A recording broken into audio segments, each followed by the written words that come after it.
one point in Gwen Jorgensen's career, including the test event here on the very sands of Copacabana, she won 13 consecutive events. All three Americans are going to make this lead group. Gwen typically comes from behind, so she'll run a strong race, but she doesn't care if she is coming from behind or starting. She will run her own tempo. And there is your Olympic gold medalist, and for the first time ever, she comes from the United States. 1:56.15, not that it matters.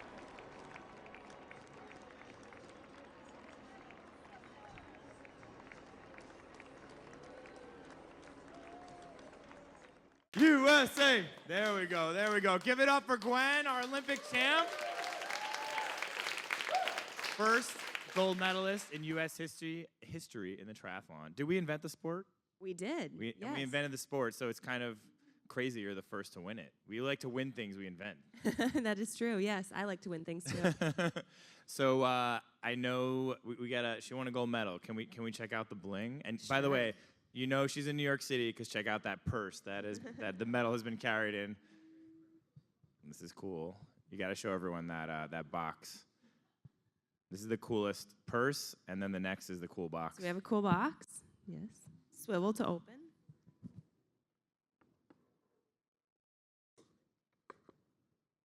Check that out. Check that out. The Olympic gold, first ever in U.S. history. So are you still on a high? Like, what have the past few days been like? I know it's such a, as an Olympian, I know what it's like right after the games. What has it been like the past few days for you? Yeah, it's been pretty crazy. It's been full on. Actually the day of the race, I competed at 11 a.m. and then after the race, there was media. We did press conference, more interviews. I actually didn't get back to my hotel to shower until 1 a.m. So that was pretty nuts. Wow, wow. And how long have you been in the city? When did you get here? And what's your next few days like here? Yep. My husband, Patrick, and I arrived in the city yesterday.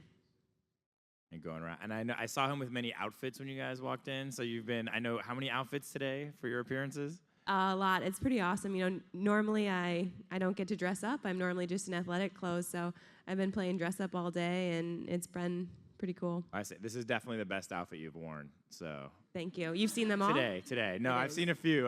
Yeah. No, I like But this one. by the way, you mentioned Patrick. Her husband is right here in the front row. Give it up for Patrick. So before we go any further, I just want to say I kind of dislike your husband. So I was watching. You don't know him then. I was watching. No, I know him. I know him enough. I was watching your other interviews, and he put his career on hold. He's talking about how he's cooking and cleaning. I'm sitting next to my wife as I'm watching these interviews, and I just look over, and she's just staring at me going, why aren't you doing this stuff for me like he's doing it? So Patrick just made me look super bad today as well. So Yeah, Patrick, he's that's the best. partly why I dislike you. But talk a little bit about, I know you've talked a lot about him, but have you actually done all this stuff, or are you just trying to look good for TV? And my wife is watching, so if you want to tone it down, that's great. I started at the beginning of 2013. Gwen decided to take a full leap and put everything towards winning a gold medal on August 20th, and I joined her for that journey. So I stepped up to the plate and began cooking, cleaning, doing all the bike work, and just some of the logistics to make her life a little bit easier. I think there's a good story you should tell about the garbage in Australia. Do we really want to hear this? Yeah. He didn't take out the garbage. Go ahead, tell your story. We'd been living in Australia for 3 or 4 months, and Gwen finally decided one day, she goes, I'll take out the garbage.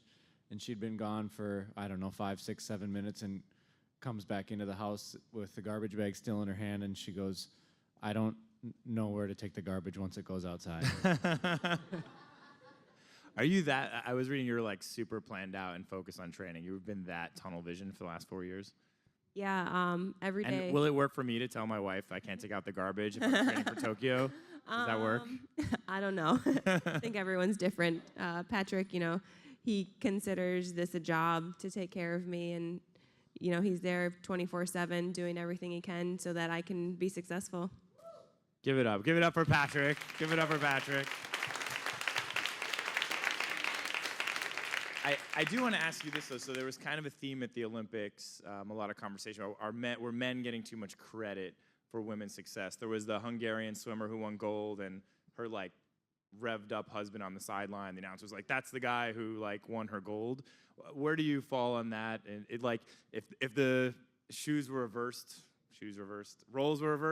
you know, would we be giving you as much credit for helping your husband to achieve his goals? Well, I don't think I could do a good a job as Patrick does for me. I mean, I think everyone's different, but for our scenario, I mean, Patrick gave up his career so that he could just support me. And if anyone has seen us work together, they know that this medal is as much his as it is mine.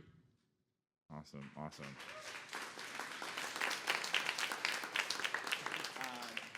So I do want to ask you, let's talk about the race. So you won, I think, every World Cup for like 2 years, every race leading into the Olympics. I know it was sort of like, you kind of got the Simone treatment, like she's going to win, no problem. What is it like dealing with that pressure where it's, I don't know, I want to say assumed, but it was sort of assumed you were going to win? Yeah, I was the favorite leading into the race. And for me, I think, you know, I was in a position where I was able to know that I didn't need to do anything different to win on race day at the Olympics. You know, I didn't need to do anything extraordinary. I just needed to do what I knew I could do. So that was almost a relief for me, and I went into the race actually quite calm. And you started the race, so the swim is first, and you were in 24th place after the swim, which was unexpected. Yeah, I wanted to be up further a little bit. I actually had a pretty good swim until the very end, and just like the last 30 seconds of the swim, I lost quite a few places. What was something happened that? I don't know what happened. Was there issues with the water or anything like that while you were swimming? I know it's an open swim, but was that a factor at all? Yeah, so we swam in the ocean and the water was pretty choppy, but for me, I really liked that. I train half of the year in Australia, and we train in the ocean once a week at least. So, you know, I was used to that, and I enjoy that. So you get out of the water. Were you thinking I didn't have a good swim as you're getting out of the water? When I first stood up, I go, oh boy, better start going quick. We need to have a really quick transition. And how much time do you have to think? Like, as you were coming in, are you thinking like, okay, I got to make up time, or are you just got to keep moving forward? How much time is there to actually think when you're doing this race? For me, I find I have the best races when I'm just staying in the moment. So just really doing everything I can in that moment to go as fast as I can. And so walk me through the next stage. So now we're on to the biking. Yep. And what was that journey? I mean, I watched it on TV, but what are you going through in your head? What were the ups and downs of that bike ride? Yeah, so in this course, we did 8 laps. And on each lap, there was a significant hill, very, very steep. And the first lap, I was a little bit further back than probably would have or should have been. My husband says that he was very, very nervous at that point. But after about 1.5, 2 laps, I worked my way up to the front, and you know, I had probably the most fun I've had in a race ever on the bike there. It was just a really fun game. There was Nicola Spirig, who was she was Olympic champion in 2012, and she was making some attacks and made it a game and made it really fun, and I just really enjoyed playing that game. Is that part of the secret of Olympic success, is kind of taking the pressure off and still having fun, even though it's a lot of pressure? I mean, you're an Olympic athlete. You know that you can't do it unless you're having fun. You just have to, you put in so much time, work, effort, and if you're not having fun, it's not worth it. So now you finished the bike race. Are you in first place at this point after the bike race? So there was a group of about 15, 18 of us that came into transition together. And now you're running. So you mentioned her name's Spirig, right? She was Yep. the London champion, and she didn't really race the last 4 years? She raced, but I have not raced against, I never Okay. raced against her since then. And now you guys are like side by side, and I didn't realize you could actually talk and basically talk trash. So you guys were having sort of a conversation as you were side by side during this race. I'm sure you've been asked about this, but We have. what went on in that conversation? Yeah, you know, some mental games. So in Nicola, you know, she said she was trying to play mental games with me, and so what happened was, it was the 3rd lap of the run, and Nicola said, let's share the lead. And I said to her, well, I led the first 2 laps, so you can lead this lap. And she didn't want to take the lead, so she said, I already have a gold medal, kind of implying, you know, if you want a gold medal, you better just go and take it. And I said, you're also a mother, and I think that's more impressive. And that was... You guys were having like a AOL You guys are build laughing, while but I'm you were serious. running the triathlon. That was a pretty long conversation. You're just really, you guys are racing and just having this conversation. This is fascinating. It's, you know, there's no like playbook for what to do in a triathlon, and I doubt that situation will ever happen again. It's never happened before, and you just have to be ready for anything on race day, and yeah, that's what happened. I'm just trying to, and has it nothing like that's happened before? Generally, you're not like running side by side and just sort of like having this conversation. No. You know, Nicola was very vocal that after the race that, you know, I think she was maybe feeling under pressure maybe, and she wanted to try to do everything she could to get an advantage. So she wanted to get inside my head. So she started just talking to me and, you know, tried to throw me off guard because, like I said, it's something that normally doesn't happen, and it's probably very unusual. Everyone thinks it is unusual because it is. And so she was trying to do something to just get me out of my zone. And I do not think it worked because you won the race. Like, where did you go from there? Did you just keep swapping, or at that point you just... Well, I was, I didn't want to lead at that point because we were going to a headwind, and so, you know, it's easier to be in the draft. And so she actually ended up taking the lead at that point, and then we rounded a U-turn and went into the tailwind, and that's when I wanted to make an attack because it's easier to break away from somebody in a tailwind. So when I surged, and I honestly had no idea if she was with me or not, and I just tried to go as fast as I could. But I guess it was, you know, like 1.5K or 2Ks maybe until the finish line, and that's when I put in a surge, and I ended up getting 40 seconds on her, which is pretty crazy. Wow. And what is it like? We just saw that video, but you crossing through the finish line. Like, what are you thinking when you see the finish line up ahead? Get across it as fast as possible. Don't look back and smile and do Usain Bolt to your... Well, you know, honestly, I thought Nicola was a lot closer to me, so I really was just trying to go as fast as possible. I know that in triathlon, the race isn't over until you cross that finish line, so I was sprinting as fast as I could, and then when I actually grabbed the tape, I think it was just so emotional. I mean, I'm not normally that emotional, but I put 4 years of everything I did was for that race, and you know, I had my husband, obviously, who we talked to, and he gave up everything, his career, to support me, and my husband as well, or my coach as well. You know, 4 years ago, I asked him, do you think I can win gold at the Olympics? And he told me, well, you need to swim faster, you need to bike faster, you're probably going to need to run a 32-minute 10K, and he invested these 4 years into me, so crossing that finish line was a relief, a celebration for them. It was just so many emotions. Amazing. Give it up for that. What a tremendous.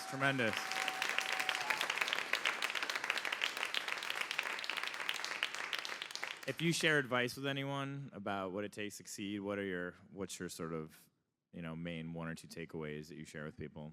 Yeah, something my coach told me when I first started with him 4 years ago was that I need to view everything I do as an investment and not a sacrifice. So before I was with my coach, you know, I would say, oh, I don't want to be abroad for 9 months of the year. That's too big of a sacrifice. Or I can't be away from home for that long. It's a huge sacrifice. And he said, you really need to get rid of the word sacrifice and replace it with investment. And so now I view everything I do as an investment in my future, and hopefully, I always hope I'll get a return, and I got a pretty good return on all my investments. And of course, you actually made some news today. It's in the New York Times, but you, I guess you're not sitting on your laurels. You're going to be racing in the marathon, New York Marathon coming up. So how did you make that decision coming off the Olympic race now to go tackle a 26-mile run? Yeah, I've always wanted to do a marathon. Running, I just love it. I feel very free when I'm running, and it's something I've always wanted to do. You know, I still have another couple triathlons coming up as well. The grand final, where the World Championship will be decided for the year in Cozumel, and then I'm doing a race, the Island House Triathlon in the Bahamas. And I decided a few months ago that I'd also do the marathon and try it out. I know that Try it out. yeah. I know that I won't have the perfect build up, because obviously I'm going to be training for a triathlon, and there's not enough time to have a full marathon build up to it. But I'm really excited about doing it and just seeing what happens. Do you think you can win? What are your goals for the race? I'm not naive. There's some runners who have been running their entire life and preparing for marathons for years, and I won't even get a good 6 weeks of that preparation in. So, this is more of like a learn, search, discover, kind of see what it's like.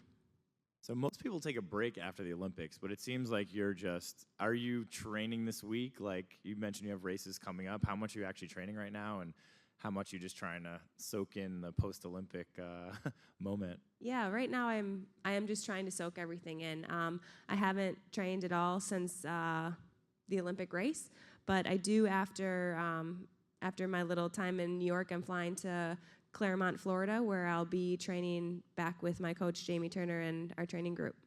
And the longest race you've run is a 10K? Yes, so I don't know how I'm going to add on an extra. Yeah, my longest race is 6.2, so I need to add an extra 20 miles. So we'll find out what happens. Your background's kind of fascinating. Would you have a degree in accounting? Yep. I saw a question earlier today on another show that I want to ask you that I just thought was a funny question. But what from accounting have you taken with you that prepared you for your Olympic journey?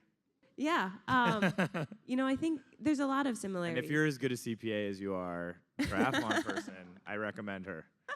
Yeah. I'd use myself if I was that good too.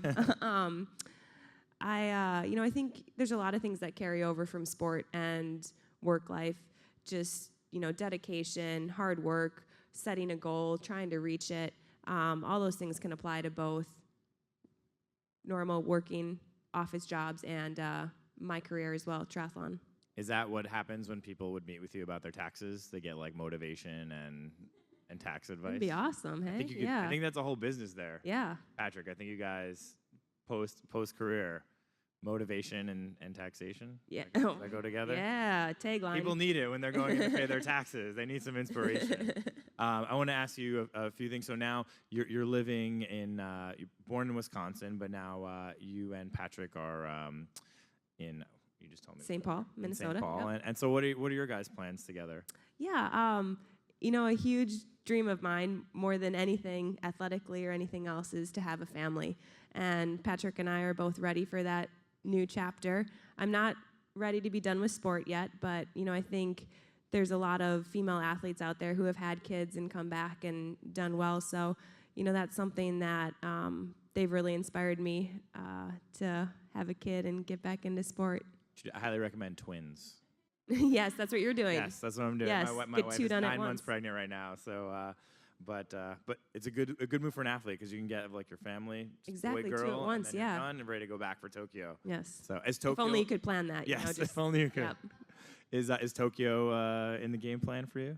It's something that right now I'm just really trying to enjoy what happened in Rio, and I haven't really thought too far ahead. Obviously a little bit because I'm doing the marathon and some triathlons like that, but long term I haven't really sat down and been able to think about it. I got some topical questions for you. So obviously a couple of stories from the games. Ryan Lochte, what is your take on that, especially in regards to maybe like overshadowing some of the athletes' achievements in the last few days? Rio was a great city for me. I was there last year and I was there this year as well, obviously, and had a great time. We stayed on Copacabana Beach and just loved it. It's a good non-answer. Thank you. Give it up for the non-answer. My good political I was always answer? told the best answer to give when you're Olympians is that you love your country and you're happy to represent the U.S. Yes. It's like, tell us about this political thing. I'm just really excited to represent the U.S. Yeah. Compete at the Olympic Games. I'm going to let you get away with that. Thank you. I am. Well, looking back at Rio, what do you think the Games will be remembered for? I hope they'll be remembered for a huge celebration. My triathlon was an amazing experience. There was people that lined the entire course, and people were so loud that I couldn't even hear my own husband's voice or my coach's voice. So, just to have that sort of atmosphere and that crowd was amazing. And they love having a good party, and they put on a great show. Did you attend any parties yourself? What was that? What was the cultural experience like for you? Yeah, it was great. We did a few celebration things post-race. My race was pretty close to the end of the Olympics, so we didn't get to do too much because we weren't there that much longer, but had some good food, tried their drink, which I don't want to pronounce the name because I'd say it wrong. Can you say it for me? I don't know how to say it. Caprino. The crowd knows. Yeah, they know. It's pretty strong. It was a little bit too strong for me, but yeah, it was fun. I have to imagine it would be good to be your friend at the Olympics. Did you get a chance to hang out with your friends and family at the games? Yes, I had about 20 friends and family members there, and I hadn't seen them. I've actually been abroad since December 27th, so I hadn't seen them for months. And it was just amazing to hang out with them and get some good quality time in with them. Awesome. They got some VIP treatment, and I'm yeah, sure. it was I'm good. sure. You guys highly recommend. You should make friends with her. She goes to the next Olympics. You have a good time, especially if your friend wins. Then it's good. So I think we got some audience questions for you. So let's go out towards our audience. Gwen, Here we go. Are there any specific things that you do before going into a race to build your confidence, or any rituals that you perform or do? Yeah, I have a journal that I write in every day, and I write 3 things down every day that I did well and 3 things I could improve upon. And before a race, I go back and I look at the 3 positive things I did every day, and that really gives me confidence leading into a race. And it also gives me good key reminders of what to tell myself for a race, because I can look back and know that I've done the work. Did you do that for the games? Oh, of course, yes. Can you share what you wrote? So normally I only write this much before a race, because after I read them, I write a little summary. And for the Olympics, I went a little overboard, and I had 3 pages, and I always email it to my coach, and he just said, "This is way too long. You need to condense it." He's like, "There's no way you're going to be able to remember all this." But a lot of it is just technique or process based. So a lot of it was in the swim, keep high elbow, or in the run, relax your shoulders, think strong, things like that. I see our triathlon Ironman folks in the audience nodding their heads. So good. All right, we got another question. Hi, nice to meet you. I wanted to know what part of the race was the most struggle with you. Yeah, I would say that the end of the swim and the first part of the bike. It was a critical moment for me where I definitely could have not been in that front pack, and it would have been day over for me, and I really had to stay on. And I was struggling that first lap on the bike, and yeah, that was the most difficult part for me. Hello. I wanted to know, do you remember the exact moment that you knew you wanted to go to the Olympics? And I also wanted to know, when you were preparing to go to Rio, was it what you expected it would be? Yeah, the very first time I wanted to go to the Olympics when I was really young. And I wanted to go to the Olympics in swimming. I was only swimming at the time, and that dream was quickly out of my head because I wasn't very good at swimming. I wasn't good enough to even be on a national team. But then I qualified for I started triathlon in 2010, and I qualified for the London Olympics, went there in 2012, and I got a flat tire, and I ended up finishing 38th. So that was a disappointment for me, but I crossed that finish line, and it's when I decided in 4 years I want to win gold in Rio. All right. Hey, Gwen. Thank you for being here. Do you plan on making a book about your Olympic journey? It's something that I may be thinking about, but my mom actually has written one, and she's trying to get published. So if anybody wants to publish that book, it's all about me and my journey. Nice. Hello. Congrats on your gold. And being a great athlete, can you picture yourself in any other events? Well, I'm going to try the marathon. So that's a different event. But yeah, swimming. I have one for you, by yes, the way. please. Go ahead, finish. I didn't want to interrupt you. Well, swimming, biking, and running are obvious ones that, obviously, because they're in my sport. So if you want to come learn fencing from me, you got modern pentathlon, because you got most of it down already. What about riding the horse? I can't help you with that, but I'm sure we can find someone. Have you ridden horses? No. All right, I'm sure someone will figure it out. Yeah, yeah. I'm sure we can find you a riding coach. No, But that'd we'll be a get good if one, we get the though. fencing down and the horse Yeah. riding. We could do Then it. you'd be good. I believe. I think we got. Oh, we're wrapping up. I want to thank you. I know you're going to Hamilton tomorrow. Yeah, That's tonight. pretty cool. Tonight, Hamilton. So excited. Tonight, so that's yes. pretty cool. Yes. Enjoy the show. Give it up one more time, Gwen Jorgensen. Thank you for joining us. AOL Build.